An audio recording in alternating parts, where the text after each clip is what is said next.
Sure, he has roller skates to roll around on, but without a head on his hand to talk to, he's just not nearly silly enough.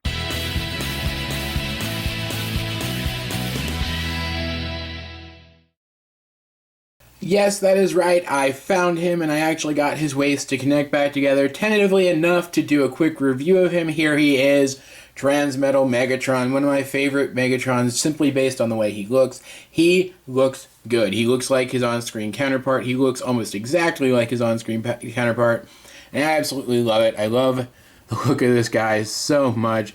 This is one Megatron that does not look silly in purple at all, because he was always meant to be purple, because as we know, this is just the evil version of Barney the dinosaur.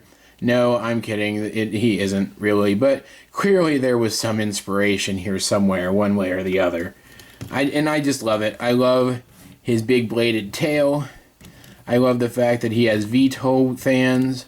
I love the fact that he actually has an opening jaw, which, to be fair, a lot of these Transmetal era figures had gotten really good at stuff like that, giving us little details like that.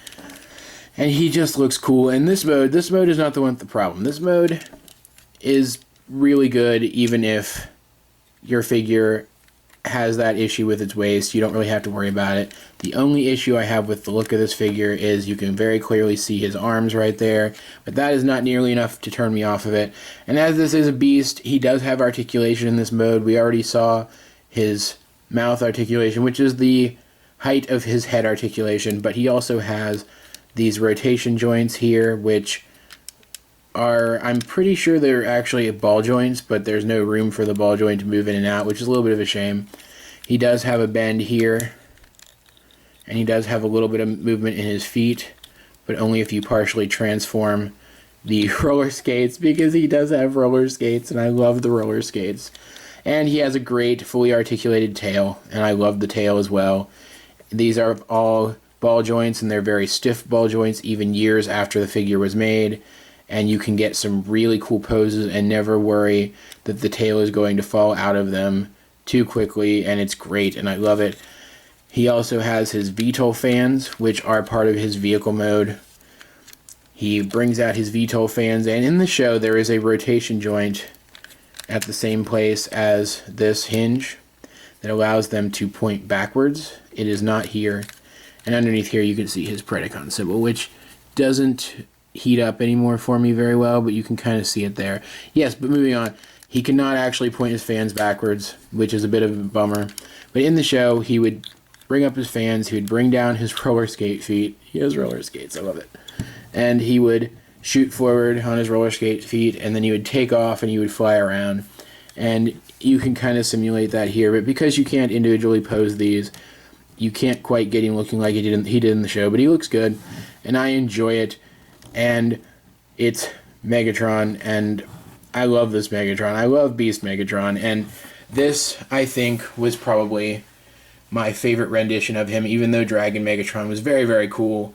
I think it was this stage of his evolution, for lack of a better word, that was really the best, because this is really the version of him that did the most. But there are some problems with this toy, as I've mentioned before. He does have an issue where the waist of the figure was not designed very well, and so if you transform the figure and rotate the waist the same direction enough times, it will eventually break and the waist will come apart. And that has happened to my figure, because this is a second-hand figure. I got it from my brother-in-law because I lost my version of the figure years ago, and to be fair, my version of the figure was probably pretty close to having the issue too, because I did transform it a lot, and I'm pretty sure I didn't take the time to think, there might be an issue with this figure where if I transform it the same way enough times, it might break. So it was probably on its way to breaking anyway. And sadly, because of this issue, because I have had to kind of force this guy back into one piece, I cannot show you the transformation. That really makes me sad. So what I'm going to do is I'm going to quickly transform him through the magic of jump cuts. In robot mode, just like in beast mode, Megatron looks like Megatron. He looks like he does on the show, and that is absolutely fantastic. And that is one of the greatest things I think about the Transmetal line overall, is they didn't have to take too many liberties when they were creating the actual physical toy. because they did such a good job on the show of creating a model that could be a toy, and it was great. And it's really a shame that I can't show you the transformation on screen due to the defect in this toy, because the transformation is pretty damn close too. But sadly, I cannot. So we're going to take a look at this guy completely independently of the transformation. We're just going to treat this thing as a separate toy almost. Bring him up a little bit closer to the camera. We can see he has a fantastic Megatron head sculpt.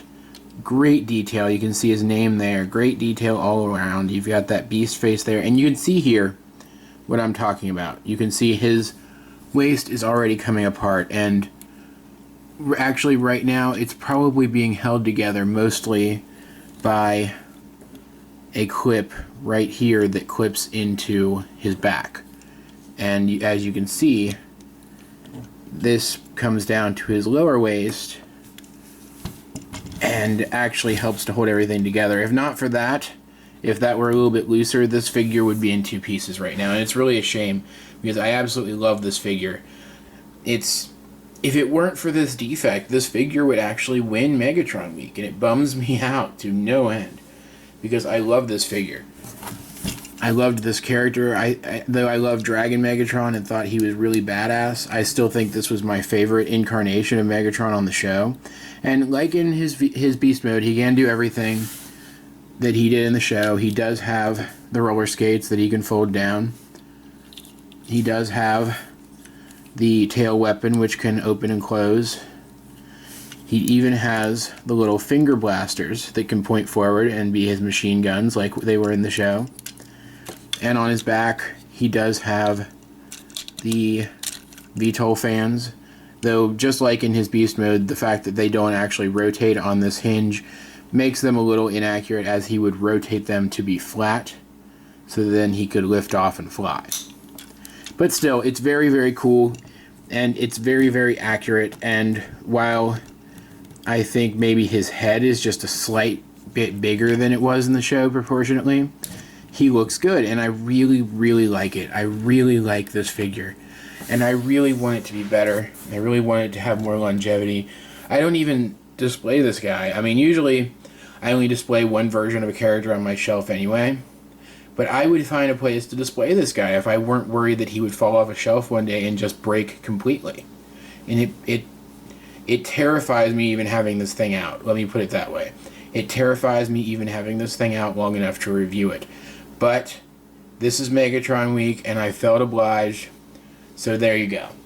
Now, we are going to be very, very careful here and take a quick look at articulation. And it's decent. He has no waist articulation, not just because of the weak waist, but because of that tab I showed you earlier. We do have full movement in the shoulders, theoretically, though these shoulder pads get in the way.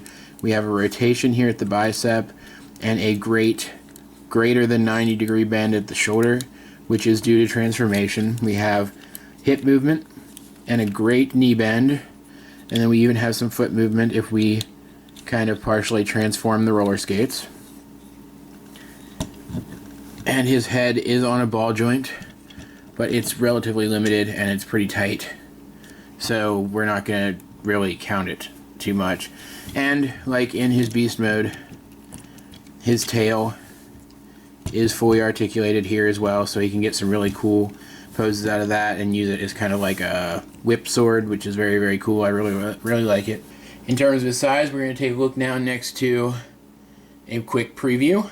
Here he is next to Beast Hunter's Ultra Magnus. Ultra Magnus is about a head taller than him. And here he is next to a figure we took a look at only a couple days ago. Voyager Class Classics Megatron. And Voyager Class Classics Megatron is actually a bit taller than Ultra Magnus, so he is quite a bit taller than Megatron here, but this is a Beast Wars figure, and he is not going to be in scale with any of these guys because the Beast Transformers were much, much smaller than the previous Transformers, so this isn't really a good scale or a bad scale. It's just a scale, and it's just giving you an indication of how big the figure itself actually is. Overall, though, guys, it's really, really hard for me to recommend this figure or not. I personally love it. I personally think it's a great figure, but the weakness of the mold, that weak waist, really, really detracts from the figure itself, and it keeps me from recommending it wholeheartedly. I think you should own it at some point in your life, but at this point, you are going to be so hard-pressed to find a new version of this figure.